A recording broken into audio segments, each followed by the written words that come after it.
down, baby. Matthew says top 3 in the league right now based off experience and expectations, right? Top 3 as in the Titans receiver core I'm referring to. I'm guessing, Matthew, that is what you're referring to, I should say. Yeah, I mean, based off of expectations, right? Expectations alone by the names they have, Calvin Ridley, Treylon Burks, D-Hop, they should be a very, very good receiving core. Then you add in the depth of running back, what you added, Tony Pollard this offseason. Who is the other Titans starting running back? He's a second-year guy. What's his name? Let me look it up. I'm kind of curious of what his name was. Tajah Spears, right? The offense for the Tennessee Titans should be top 10, top 5 easily based off of paper. Now, I don't know much about the offensive line. I'll have to do some research on the offensive line to see how good they are, see how they're ranked sack-wise, picking up blitzes and like all that stuff. We do a lot of that on the Pigskin Pundits here on the After Hours footage. I break down film, and maybe Monday or Tuesday we'll break down some Tennessee Titans offensive line footage. I'll bring in my man Chris, and we can talk in some Titans. But the Titans should be top 10 offense. Receiver core easily top 5. I'd probably give him number 2, to be honest. Honestly, I love me some Tennessee Titans right now. I'm 2 hours away from Nashville. No, take that back. 3 hours away from Nashville.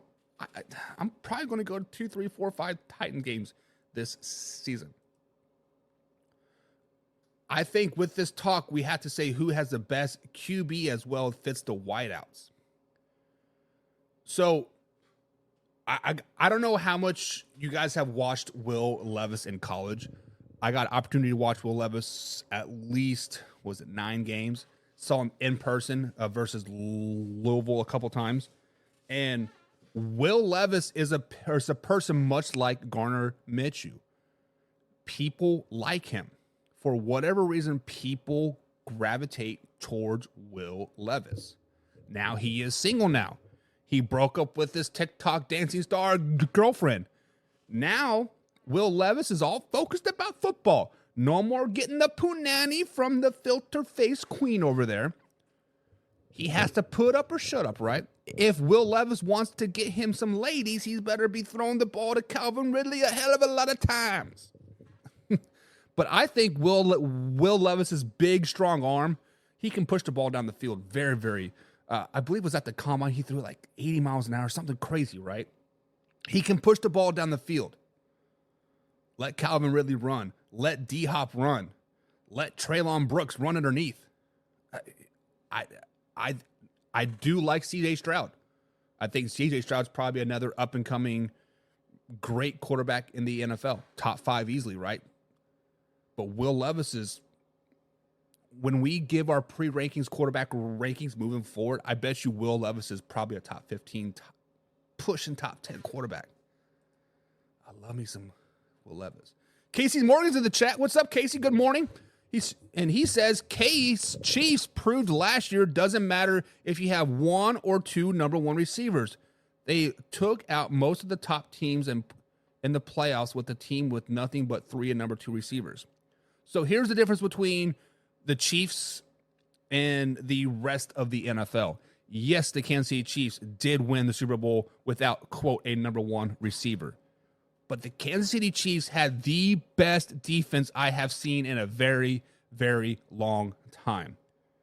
Yes, they were better than the Ravens defense last season. Hell, they may have rivaled the 2000 Ravens defense. The Kansas City Chiefs had a great defense last season. Also helps when you have the best quarterback in the league in Patrick Mahomes right there. Yes, I know the light's kind of glaring on his face, but he is the best quarterback in the NFL right now. Even if Tom Brady was to come back and play for what he said, the Patriots, the Raiders, and was it 49 or something like that, he's still be better than Tom Brady. The Chiefs are kind of an outlier, right?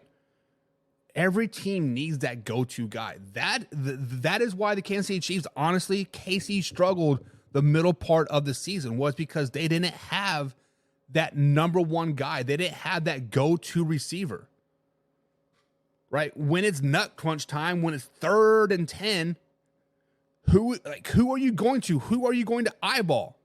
Now, I'm going to argue and say that's what makes him dangerous too, right? You don't know who they're going to, so you don't know who to double team. You double team a tight end. Like, that's stupid.